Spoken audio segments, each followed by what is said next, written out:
La autosuficiencia eliminada. Sermón predicado la mañana del domingo 11 de noviembre de 1860 por Charles Haddon Spurgeon en Exeter Hall, Strand, Londres. Porque separados de mí nada podéis hacer. Juan capítulo 15 y versículo 5.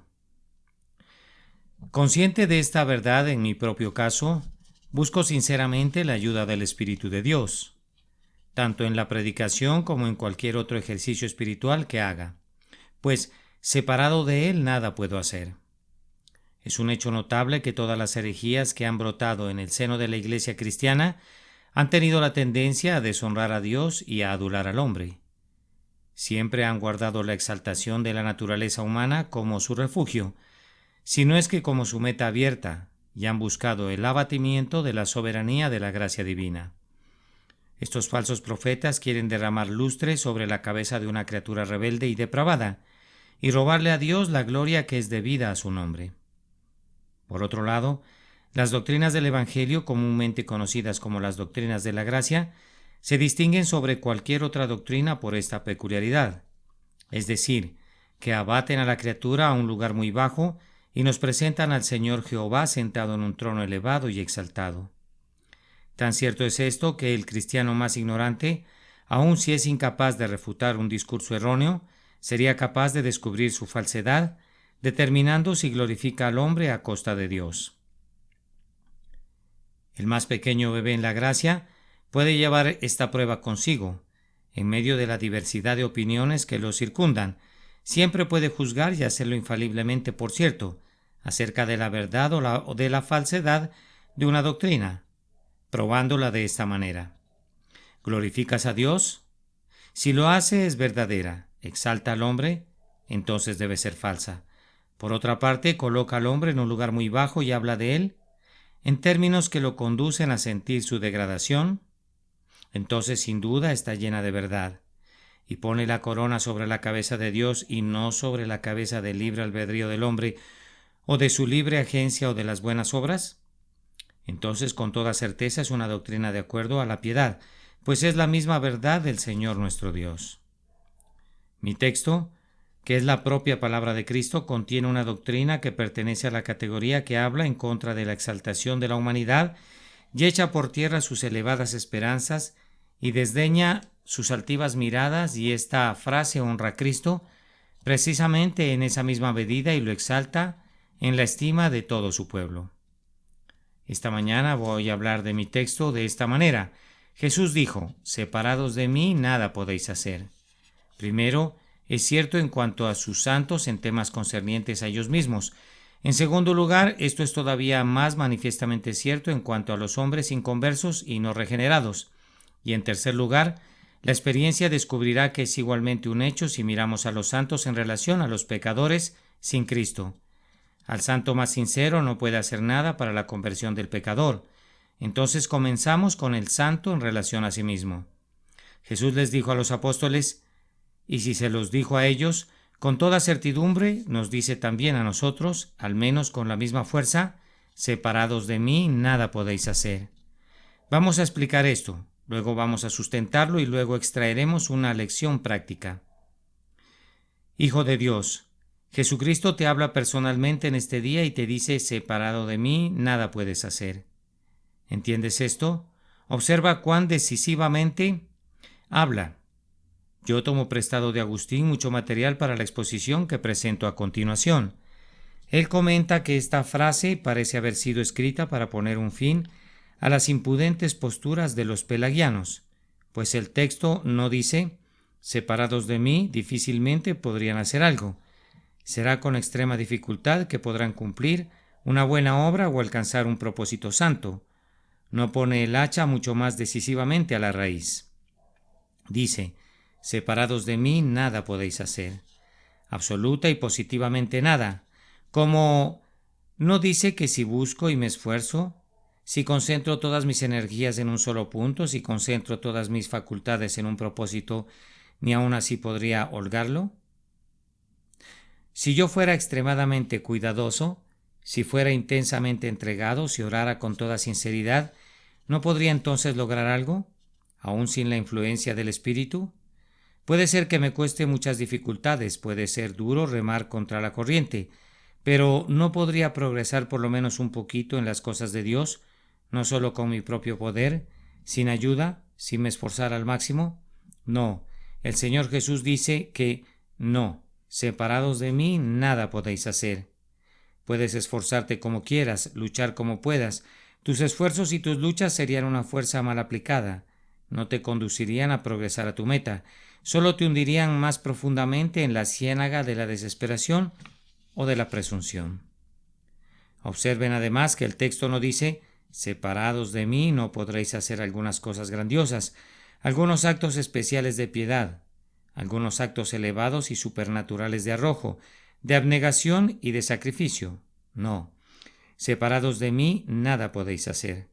La frase incluye, como lo perciben claramente, esos pequeños actos de gracia, esos pequeños actos de piedad, para los que en nuestra altiva arrogancia pensamos que ya estamos suficientemente equipados. No pueden hacer nada. No solamente el más alto deber está más allá de su poder, sino el menor deber también. Ustedes no son capaces de hacer el menor acto de vida divina, excepto en la medida en que reciban la fuerza de Dios, el Espíritu Santo. Y de verdad, hermanos míos, es generalmente en estas pequeñas cosas que descubrimos el alcance de nuestra debilidad. Pedro pudo caminar sobre las olas del mar, pero no pudo soportar la burla de una criada ínfima.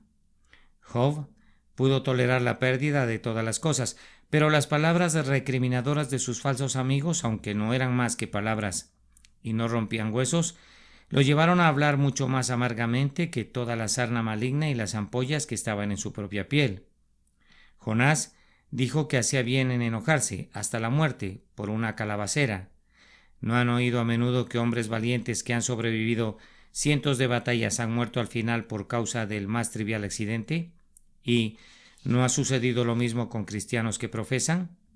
Ellos se han erguido rectamente en medio de las más duras pruebas, han sobrevivido las más arduas pugnas, y sin embargo en una hora mala, al confiar en ellos mismos, su pie ha resbalado bajo alguna ligera tentación o debido a alguna pequeña dificultad.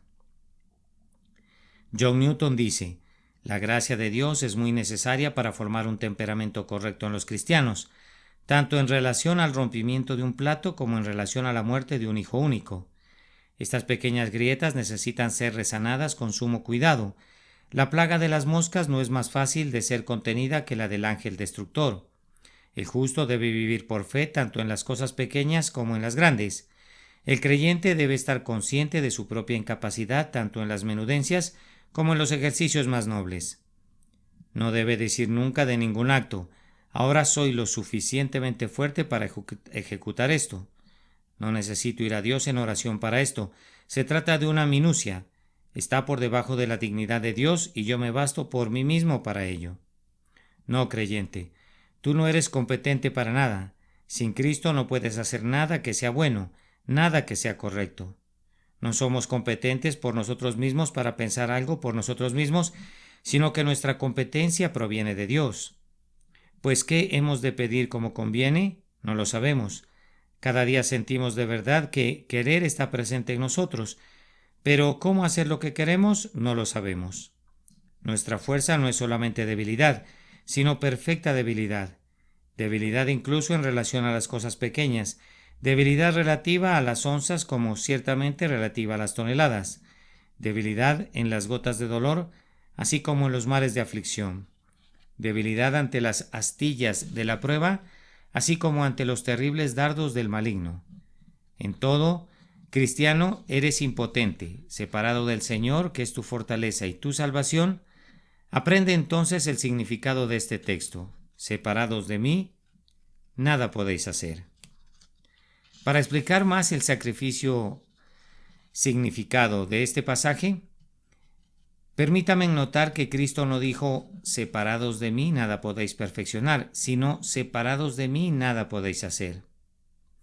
El pelagiano podría admitir tal vez que el cristiano no puede completar una buena obra sin ayuda, pero piensa que podría hacer mucho en esa dirección. Dice: si no termina la obra puede comenzarla, si no es la omega al menos puede ser el alfa. si no puede aportar la gloriosa piedra cimera y levantarla con grúa a la sublime altura en la que debe quedar por siempre y para siempre, al menos puede cavar los cimientos y quedarse sobre la primera piedra oculta. No, dice Cristo, separados de mí nada podéis hacer. Lo mismo sucederá en aquel último salto glorioso cuando el creyente brinque desde su lecho de muerte hasta la tierra de los vivientes. Toda su fortaleza debe provenir de Dios, y lo mismo debe ocurrir en ese primer paso tembloroso cuando venga a Cristo como un penitente y descanse su alma en Él. Cuando estés a punto de iniciar algún proyecto, no digas yo voy a comenzar esto y luego Dios me dará gracia para compensar mis deficiencias, pero voy a confiar en mí hasta donde pueda. Ah, necio, tu cuchara de albañil está llena de argamasa endeble. Tú construyes con madera y heno y hojarasca. No solamente no puedes hacer mucho separado del Espíritu de Dios, sino que no puedes hacer nada en lo absoluto. Si estás separado de Dios, no puedes ni levantar un dedo, ni meter mano en una obra espiritual. No puedes poner el manto blanco de gloria. Es más, no te puedes despojar de la mortaja encerada de tu muerte. Incluso esto deben hacerlo por ti desde el principio hasta el fin. Y ahora vamos a proceder a colocar el significado bajo una potente luz. Puede ser que algunos comenten, bien, podría interpretarse que el texto diga que el creyente no puede comenzar nada bueno, pero una vez que es comenzado podría ser de gran ayuda para el Dios, el Espíritu Santo. En su propia salvación, Él podría hacer algo separado del Espíritu. Ah, hermanos míos, cuando el Espíritu de Dios está con nosotros, hacemos mucho. Cuando Él está en nosotros, nos convierte en el instrumento de nuestra propia liberación. Pero si el Espíritu de Dios es separado del cristiano, aunque haya sido renovado, aunque tenga un nuevo corazón y un recto espíritu, a pesar de ello no podría retener ese nuevo corazón y ese espíritu recto ni una sola hora. Es más, ni una fracción de un segundo si el Espíritu de Dios fuera retirado alguna vez de él. No hay apoyo para la nueva vida en el suelo natural de la condición humana. Cada trozo de terreno en el que se nutre la dulce flor del paraíso en nuestro corazón tuvo que ser traído aquí desde el cielo, pues nuestro corazón es naturalmente una roca demasiado infructífera, para producir alguna subsistencia para las plantas del paraíso. Si en nuestra alma fluye un río de agua de vida, su nacimiento está en las montañas del eterno propósito de Dios. El río no cuenta con manantiales tributarios en nuestro corazón. La carne no puede prestarle ninguna ayuda al espíritu. La naturaleza no regenerada puede ser un gran impedimento para la gracia, pero no puede ser nunca una ayuda. El apóstol Pablo no estuvo convencido nunca que el hombre viejo fuera una ayuda para el hombre nuevo. Si hubiera sido una ayuda, no habría clamado, miserable de mí, ¿quién me librará de este cuerpo de muerte? Le habría dado la mano a ese cuerpo de muerte y le habría agradecido su ayuda si le hubiese prestado alguna. Pero sintió que era tan inútil como lo sería un esqueleto muerto, podrido, corrupto, inmundo y nocivo que hubiera sido encadenado a una persona viva. Cuando nos despojemos del yo y del poder del yo, entonces seremos fuertes. Pero toda la fuerza de la naturaleza no es sino una debilidad para la gracia, y todo el poder y la energía de la carne no son sino un obstáculo para el Señor, y no una ayuda para Él. Separados de Él, en el sentido más amplio en el que este lenguaje pueda ser entendido, nada podemos hacer. Y ahora, habiendo procurado explicar de esta manera el texto en relación al cristiano, permítame sustentarlo. Quiero sustentarlo primero que nada apoyándome en la aprobación común de todos los creyentes de todas las épocas, con la excepción los antiguos pelagianos y su moderna prole. Yo desconozco que la Iglesia haya aportado algún caso de algún profesante que haya dudado de la incapacidad del hombre separado de Dios, el Espíritu Santo. Nuestras confesiones de fe son casi unánimes sobre este punto, pero escucho que alguien pregunta, ¿acaso no creen los arminianos que hay una fuerza natural en el hombre por la cual él puede hacer algo? No, hermanos míos, el verdadero arminiano no puede creer tal cosa. Arminio habla muy correctamente acerca de este punto. Cito sus propias palabras de conformidad a la traducción que poseo. Es imposible que el libre albedrío sin la gracia comience o perfeccione cualquier bien verdadero o espiritual. Yo afirmo que la gracia de Cristo en lo tocante a la regeneración es simple y absolutamente necesaria para la iluminación de la mente, para el ordenamiento de los afectos y para la inclinación de la voluntad hacia lo que es bueno. Eso es lo que opera en la mente, en los afectos y en la voluntad, lo que infunde buenos pensamientos en la mente, lo que inspira buenos deseos en los afectos y conduce a la voluntad a ejecutar esos buenos pensamientos y esos buenos deseos. Va por delante, acompaña y sigue, provoca, ayuda y obra en nosotros el querer y obra con nosotros para que no queramos en vano. Previene tentaciones, está junto a nosotros y nos ayuda en las tentaciones. Es una ayuda en contra de la carne, del mundo y de Satanás. Y en el conflicto nos concede gozar de la victoria. Levanta de nuevo a los que son vencidos y caen, los restablece y los dota de nueva fuerza y los vuelve más cautos. Comienza, promueve, perfecciona y consuma la salvación. Yo confieso que la mente del hombre natural y carnal está entenebrecida, que sus afectos son depravados, que su voluntad es refractaria y que el hombre está muerto en el pecado. Richard Watson, quien entre los arminianos modernos es considerado como un teólogo clásico, especialmente en la denominación wesleyana, es igualmente claro sobre este punto. Él admite plenamente que el pecado de Adán introdujo en su naturaleza tal impotencia radical y tal depravación que es imposible que sus descendientes hagan algún esfuerzo voluntario por sí mismos, tendiente a la piedad y a la virtud, y luego cita con gran aprobación una expresión de Calvino, en la que Calvino dice: el hombre está tan completamente hundido como anegado por una inundación que ninguna parte suya es libre de pecado y por tanto todo lo que procede de él es considerado pecado. Es muy satisfactorio contar con estos testimonios relacionados con la doctrina común de la Iglesia. Yo sé que algunos arminianos no creen ni siquiera lo mismo que creyeron, Arminio o Richard Watson. Yo sé que algunos de ellos no entienden ningún credo, ni siquiera su propio credo, pues en todas las denominaciones hay hombres tan ignorantes de toda teología que sobre cualquier base se aventuran a declarar que son arminianos o calvinistas sin saber lo que Calvino o Arminio enseñaron. Los arminianos estarían mucho mejor si por lo menos fuesen tan buenos como Arminio. A pesar de lo que se haya desviado de la fe, en algunos aspectos no fue un hereje ni la mitad de confundido como lo son multitudes de sus seguidores, pues en algunos puntos era un defensor tan firme y tan resuelto de la fe como lo fue el propio Juan Calvino. Mis queridos amigos, en vez de quedarnos más tiempo en este punto, déjenme hacer unas 2 observaciones más. Supongan por un momento que la doctrina de nuestro texto no fuera verdadera y que los cristianos tuvieran el poder en sí mismos para hacer algo. Tomen sus Biblias cuando lleguen a casa y vean qué gran cantidad de promesas de la palabra de Dios se quedarían sin ninguna validez para ustedes. Dios no hizo ninguna promesa que no fuera necesaria. Ahora, si yo tuviera fuerza por mí mismo, Dios ciertamente no hubiera necesitado hacerme la promesa de darme su fuerza.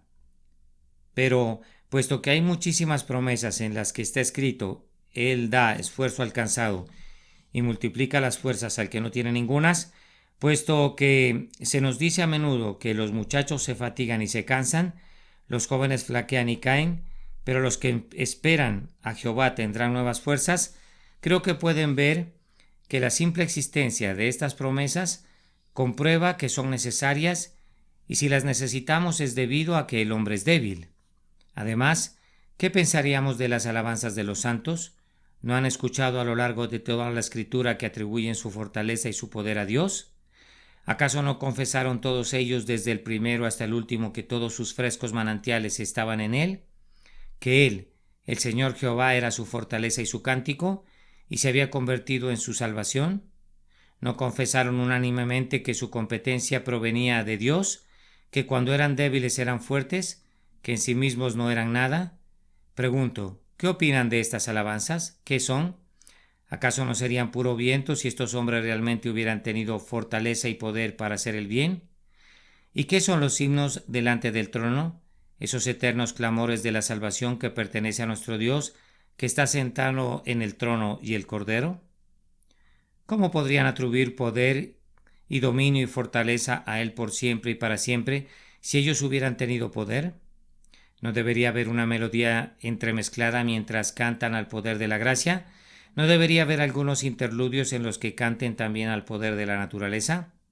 Si llegaran al cielo, en parte por Dios y en parte por ellos mismos, no deberían algunos de los arpistas cantar a la gracia, pero otros no deberían variar la melodía, al menos a intervalos, para alabar a aquel que con su propia fuerza rompió los grillos de su pecado y mediante su propia vigilancia se preservó para vida eterna? Pensar así es una blasfemia. Oh no, hermanos míos, es debido a que no tenían poder en la tierra excepto el que Dios les dio, que no tienen cántico en el cielo excepto el cántico que exalta y alaba a Dios. Supongo que otros argumentos adicionales son innecesarios, pero permítanme mencionar uno más. Si así fuera que el hombre tuviera poder en sí mismo, ¿cuál sería la necesidad del oficio del Espíritu Santo? El oficio del Santo Espíritu se volvería de inmediato una sinecura inútil. Si el hombre pudiera hacer cualquier cosa y todas las cosas, ¿qué necesidad habría de que el Espíritu reviviera a los hombres si ellos pudieran dar el primer paso para volver a la vida? ¿Qué necesidad había de ser fortalecidos con poder en el hombre interior por su espíritu, si el hombre interior estuviera ya fortalecido por su propio poder natural? ¿Qué necesidad habría de que el espíritu enseñara diariamente al pueblo de Dios si ellos pudieran instruirse a sí mismos? ¿Qué necesidad habría de que yo orara sosténme si yo pudiera sostenerme a mí mismo? Si tuviéramos fuerza propia, las oraciones para recibir ayuda espiritual serían peticiones de misericordias innecesarias. Yo afirmo que si el hombre poseyera la suficiente gracia para evitar el pecado durante una hora por sí mismo, no sería necesario que orara, al menos durante esa hora. ¿Para qué querría más fortaleza de la que necesita? ¿Habría de recibirla para luego gastarla en sus lascivias? Si fuera posible que yo llevara a cabo una sola acción santa, separado del Señor Jesús, entonces déjeme completar esa sola acción separadamente de Él. Permítame prescindir del Espíritu Santo durante ese tiempo. Pero ustedes se rebelan ante esa idea. Veo que les causaría horror que yo continuara hablando así. No, dirían ustedes. Día a día tenemos la necesidad de orar. Cada hora tenemos la necesidad de confiar. Alma mía, en Dios solamente reposa, porque de Él es mi esperanza. Me veo forzado a sentir cada día que no puedo hacer nada sin Él. Mi fortaleza es enteramente suya. El simple hecho de que los oficios del Espíritu Santo sean necesarios por experiencia propia demuestra que no podemos hacer nada separados de Él. Ahora, apliquemos la doctrina. Descubrimos aquí una razón para la más profunda humildad. Creyente, ¿estás orgulloso porque has prestado un pequeño servicio a la Iglesia y a tus tiempos? ¿Quién te distingue y qué tienes que no hayas recibido? ¿Quién encendió tu lámpara y quién te mantiene alumbrado e impide que te apagues? ¿Has vencido a la tentación? No levantes tu estandarte, no condecores tu propio pecho con gloria, pues ¿quién te hizo fuerte en la batalla? ¿Y quién afiló tu espada y te permitió dar en el blanco? Recuerda, no has hecho absolutamente nada por ti mismo. Si en este día eres un vaso para honra, dorado y decorado, si ahora eres un vaso precioso lleno del perfume más dulce, tú no te hiciste a ti mismo. Tú eres arcilla y él es el alfarero. Si eres un vaso para honra, no eres un vaso para tu propia honra, sino un vaso para honra de aquel que te hizo. Si hoy estás en medio de tus semejantes como los ángeles están sobre los espíritus caídos, como un elegido distinguido de ellos, recuerda, no fue nada bueno en ti lo que te convirtió en escogido, ni ha sido ninguno de tus propios esfuerzos, ni tu propio poder, lo que te ha levantado del lodo cenagoso, y lo que ha puesto tus pies sobre peña, y lo que enderezó tus pasos. Quita tu corona de tu altiva cabeza y pon tus honores a los pies de él, que te ha dado todo. Ven con los querubines y los serafines y vela tu rostro y clama: no a nosotros, oh Jehová, no a nosotros, sino a tu nombre, da gloria por siempre y para siempre. Y cuando estés así postrado con humildad, debes estar preparado a aprender otra lección, es decir, no debes depender otra vez de ti. Si tienes que hacer algo, no salgas a hacerlo apoyándote en tu brazo de carne. Primero dobla tu rodilla y pídele poder a quien te hace fuerte, y luego regresarás de tu labor en medio del regocijo.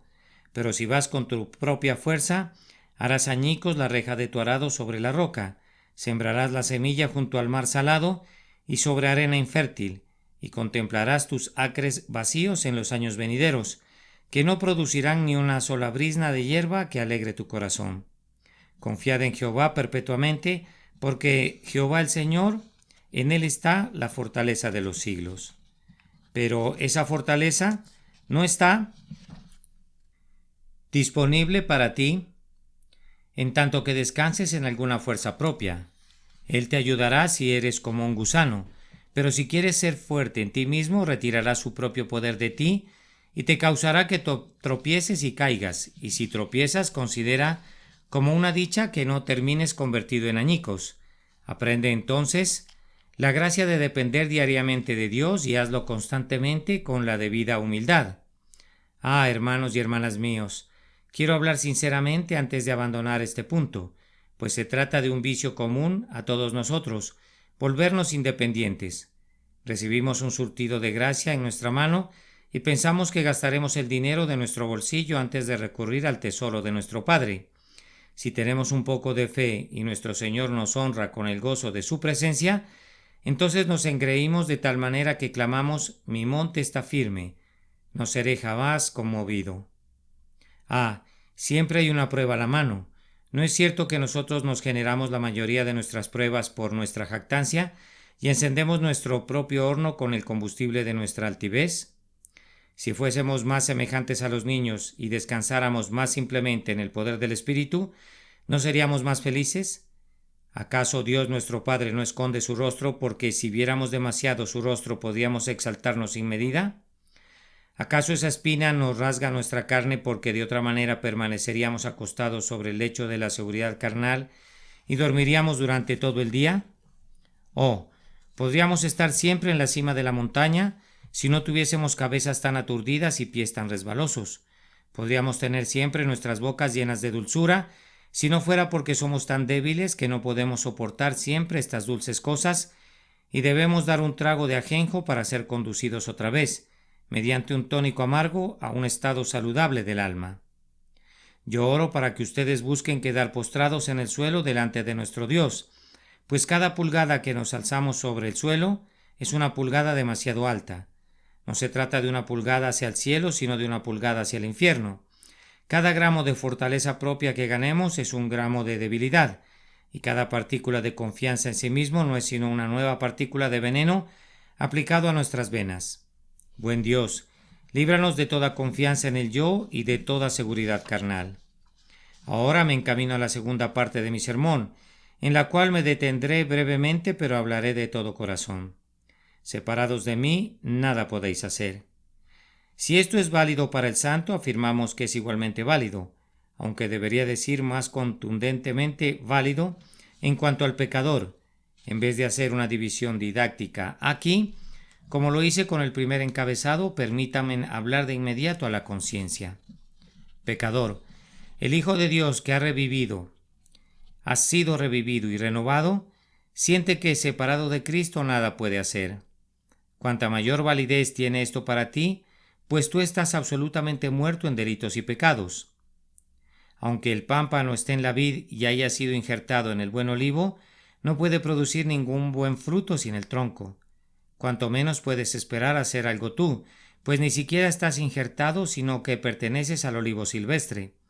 ¿Cómo podrías producir fruto? Si el cristiano cuyo rostro ha sido limpiado no puede mantenerlo limpio, ¿cuánto más difícil no es para el etíope? Pues eso eres tú, mudar su piel, o para el leopardo quitar sus manchas.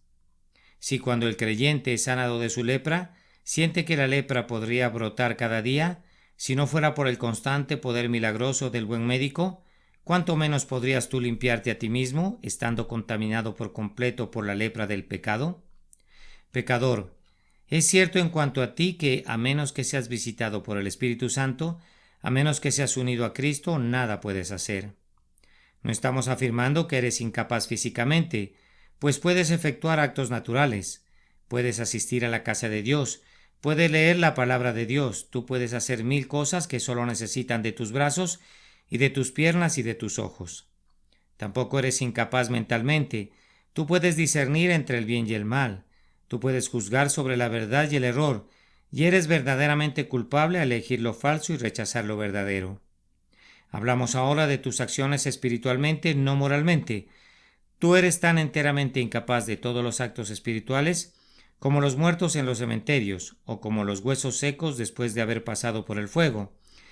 La vida espiritual no permanece en ti. No tienes ningún poder espiritual con el que puedas ayudarte. Estás totalmente arruinado, enteramente perdido, y si dependes de ti, estás más allá del alcance de toda esperanza y de toda ayuda humana. Sin embargo, te ruego, recuerda que esta incapacidad tuya es pecaminosa. No se trata de una incapacidad que sea tu desgracia, sino que es tu pecado. Eres incapaz en cuanto a la justicia, pero eres lo suficientemente capaz para la iniquidad, y tu propia incapacidad constituye en sí misma un pecado condenatorio. Además, tu incapacidad no te libera de tu deber. Aunque no puedas hacer nada, sigue siendo tu deber cumplir con todo lo que Dios ordena. Aunque no puedes pagar la deuda, pues estás totalmente en la bancarrota, sigue siendo tu obligación pagarla. Dios no te ha dispensado de la ley porque hayas perdido el poder de obedecer. No, ni siquiera el Evangelio retira alguno de sus preceptos porque no puedas cumplirlos en ti o por ti. Dios todavía requiere de ti que ames al Señor tu Dios con todo tu corazón y con toda tu alma y con toda tu mente y con todas tus fuerzas. Aunque no puedas hacerlo, como tampoco puedes volar, todavía requiere de ti que te vuelvas del pecado y que creas en el Señor Jesús con todo tu corazón. Aunque no puedas cumplir con esto, como la piedra no se puede transformar en ángel, o como las rocas calladas no pueden prorrumpir en aleluyas de eternidad. Puedes ver, pecador, en qué estado te encuentras. Tú tienes un Señor que requiere de ti el pago, pero no tienes nada con que pagarle. Tú tienes los mismos requerimientos que Adán tuvo en el huerto, pero has perdido toda capacidad de cumplir con el requerimiento. Oh pecador, cuán perdido estás, cuán perdido estás. Pero escucho que alguien dice, predicar de esta manera paraliza los esfuerzos de los hombres y los lleva a decir, no puedo hacer nada. Ah, amigos míos, esto es precisamente lo que queremos que digan. Queremos paralizar sus esfuerzos, queremos impactarlos con un sentido de su incapacidad. No crean que voy a negar o que voy a sustraerme a las consecuencias de esta verdad en la conciencia del pecador. Es precisamente allí donde quiero conducirlo. El arminiano busca conducir a los hombres a la actividad. Yo no busco llevarlos a la actividad al principio, sino a un sentido de su incapacidad, pues entonces cuando han llegado a conocer su incapacidad, entonces Dios, el Espíritu, obra en ellos, y entonces comenzará la actividad, pero la actividad separada de un sentido de incapacidad equivale a poner al pecador en un sendero que parece conducirlo al cielo, pero que realmente lo llevará al infierno. No me importa que se diga que miles de personas han sido convertidas por una predicación contraria a esta. La conversión de la mayoría de esas personas ha sido una falacia. Estuve recientemente en un distrito en el que un muy excelente hermano en Cristo había obrado un muy gran avivamiento. Se decía que casi cada persona del pueblo había sido convertida, pero el pueblo sigue siendo tan borracho, tan profano, tan blasfemo en este día como lo fue anteriormente. Estoy persuadido de que mucha de la agitación y de los delirios fanáticos que han deshonrado al verdadero movimiento de avivamiento no se deben a la obra de Dios, sino a la obra del propio Satanás. Quiero discernir entre lo precioso y lo vil. Dios ha desnudado su brazo y multitudes han sido convertidas durante estos últimos años por una verdadera obra de avivamiento. Pero esa agitación que ha acompañado algunos de estos avivamientos no es nada más que la agitación de las pasiones de los hombres. Ha hecho que los hombres lloren por sus padres, pero no por sus pecados. Los ha hecho clamar por sus hijos, pero no por sus almas. Los ha hecho temblar por el momento, pero no ha alcanzado lo íntimo en sus corazones. Necesitamos que el Señor venga de nuevo con el aventador en su mano para limpiar su era. Puede ser que yo enuncie una verdad ingustable, pero en la era se está acumulando ahora la paja, y los predicadores están recibiendo en las iglesias hombres que necesitarán ser echados fuera otra vez. Podrán ser recibidos con sonido de trompeta, pero tendrán que ser arrojados fuera por la puerta trasera con gritos de llanto, porque no fueron convertidos salvadoramente a Dios. Yo siento en mi propia conciencia que no estaría limpio de la sangre del hombre, a menos que afirmara que cualquier conversión que no demuestre una conciencia de la pérdida y ruina totales del hombre, cualquier conversión que no enseñe al hombre el hecho de que no puede hacer nada, es una conversión de la que necesita convertirse y un arrepentimiento del que necesita arrepentirse. Además, escucho que otro me dice: debe ser algo malo conducir a los hombres a sentir que no pueden hacer nada. No es nada malo. Dios quiera que todo hombre lo sienta en su propia alma. Pero dirá alguno: yo conocí a un hombre que solía decir que no podía hacer nada y que por tanto no intentaría hacer nada. Amigo mío, lo que ese hombre dijo es una cosa, lo que sintió es otra. Me aventuro a afirmar que ese hombre no creía en lo que dijo, pues de otra manera no habría agregado la última frase. Él pensó en su propio corazón que podía creer y que podía arrepentirse, y que podía ser salvo cuando quisiera. Todavía atesoraba en su alma la falacia de que un buen día, cuando se encontrara en una etapa más conveniente, vendría a Cristo. Ese era su pensamiento más íntimo. Lo que dijo no fue sino un pretexto para resguardar su conciencia de la reprimenda. Vamos, hombres y mujeres, si pudieran ser conducidos a sentir que están tan perdidos, tan arruinados, que no pueden hacer nada, se llenarían de temblor y desconfianza, y entonces clamarían en medio de su horror: Señor, sálvame que perezco. Dios, sé propicio a mí, pecador. Repito, es debido a que no lo sienten, sino únicamente dicen que lo sienten. Por tanto, cuando lo dicen, lo convierten en una excusa a causa de la falta de sentimiento. Le pido a Dios el Espíritu que los hiera ahora con un sentido de impotencia, para que de inmediato se postren con el rostro en la tierra y sientan en lo íntimo de su corazón que su salvación está en las manos de Cristo y no en sus propias manos, y que si son salvados debe ser por la obra de gracia en ustedes y de gracia para ustedes. No puede ser su propia obra, puesto que no tienen poder para llevarla a cabo en y por ustedes mismos. Si solo pudiera llevarlos hasta este punto, oh Dios mío, lleva al pecador allí. Te ruego que lo lleves allí. Pobre pecador, si has llegado hasta ese punto, Dios ha comenzado una buena obra en ti. Yo te digo que si has llegado a conocer verdaderamente esta verdad en el centro de tu corazón, Dios el Espíritu ha comenzado a salvarte y Él acabará la obra de su propia mano. No me malinterpretes. Si dices simplemente yo no puedo hacer nada, cualquiera puede decir eso, eso no es la obra del Espíritu, pero si sientes que no puedes hacer nada, entonces esa es la obra del Espíritu. ¿No es esta una doctrina muy ingustable? A muchos de mis oyentes no les gusta ahora. Tal vez cuando se vayan dirán: dura es esta palabra, ¿quién la puede oír? Yo no espero que el hombre natural reciba una verdad espiritual. Si la han recibido, le doy gracias a Dios por ello. El que los desvistió los vestirá. El que te ha matado esta mañana te revivirá. El que te ha hecho sentir que no puedes hacer nada te fortalecerá para hacer todas las cosas. Si pudieras ver en el fondo de tu tesoro, verías que no queda ni un centavo allí. Si pudieras sentir tu propio vacío, estoy seguro de que pronto verías la plenitud de Cristo y descubrirías que Él puede salvar perpetuamente a los que por Él se acercan a Dios, que aunque no podamos hacer nada, Él puede hacerlo todo, que aunque nosotros no podamos ni comenzar ni terminar, Él es el alfa y la omega, principio y fin, el autor y consumador de nuestra fe. Ahora concluyo con el tercer encabezado: separados de mí nada podéis hacer. Esto es aplicable al santo en relación al pecador.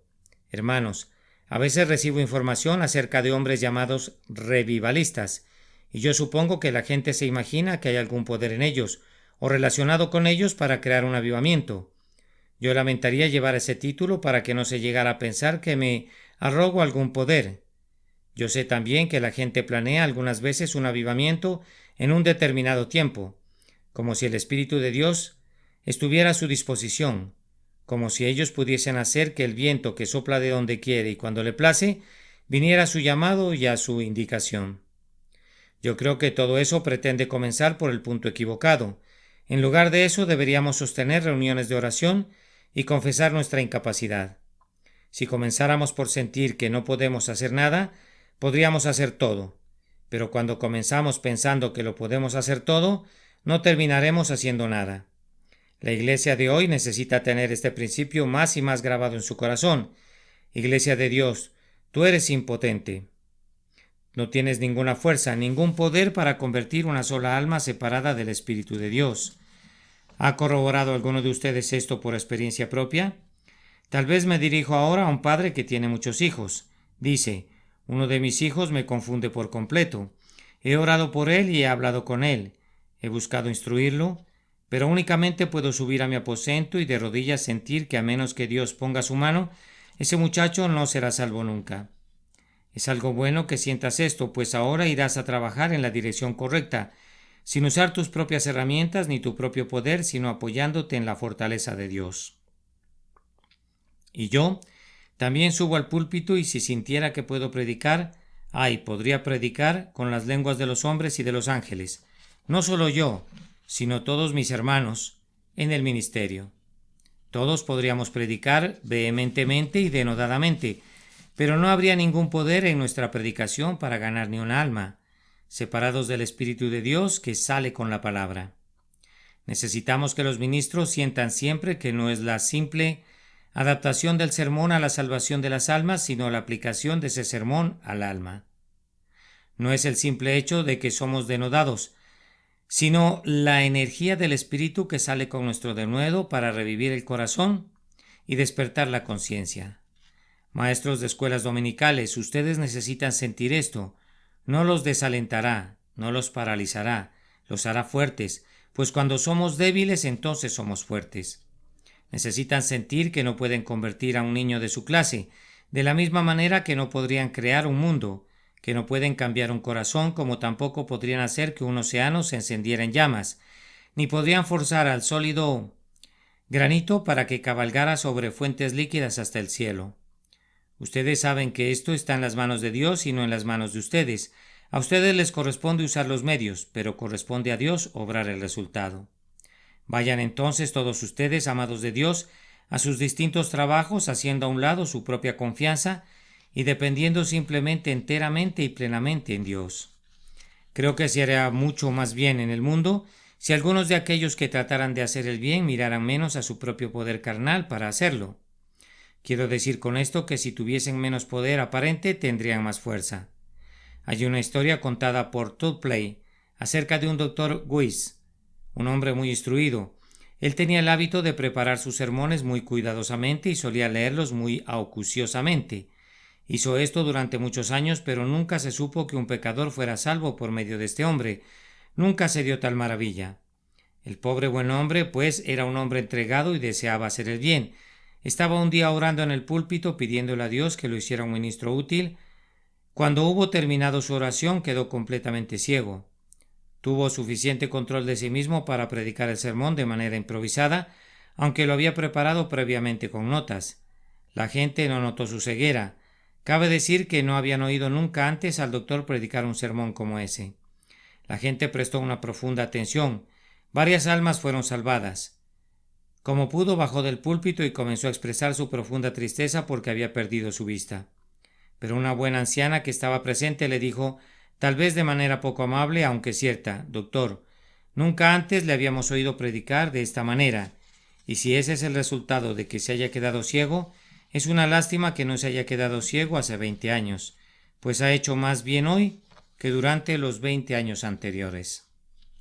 Así que no sé si sería bueno que algunos de los finos lectores de sermones se quedaran ciegos, si se vieran forzados a ser menos sofisticados en la preparación de sus sermones, si abandonaran una media docena de palabras duras que siempre anotan tan pronto se les ocurren, usándolas como piedras en medio del sermón, si cuando subieran al púlpito, aunque fueran condenados por los críticos por hablar un lenguaje vulgar, hablaran de cosas sencillas que la pobre gente pudiera apreciar.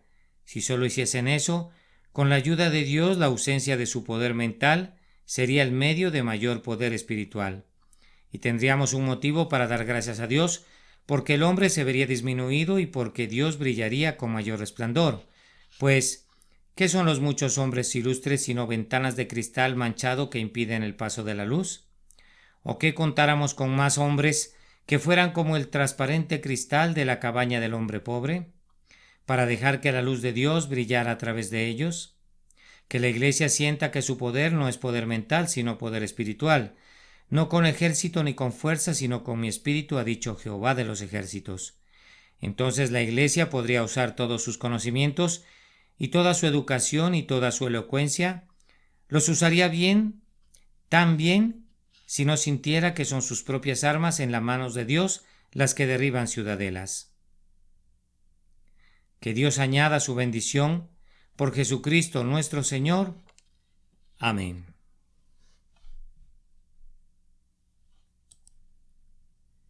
La autosuficiencia eliminada. Sermón predicado la mañana del domingo 11 de noviembre de 1860 por el reverendo Charles Haddon Spurgeon en Exeter Hall, Strong, Londres. Porque separados de mí, nada podéis hacer. Juan capítulo 15 y versículo 5.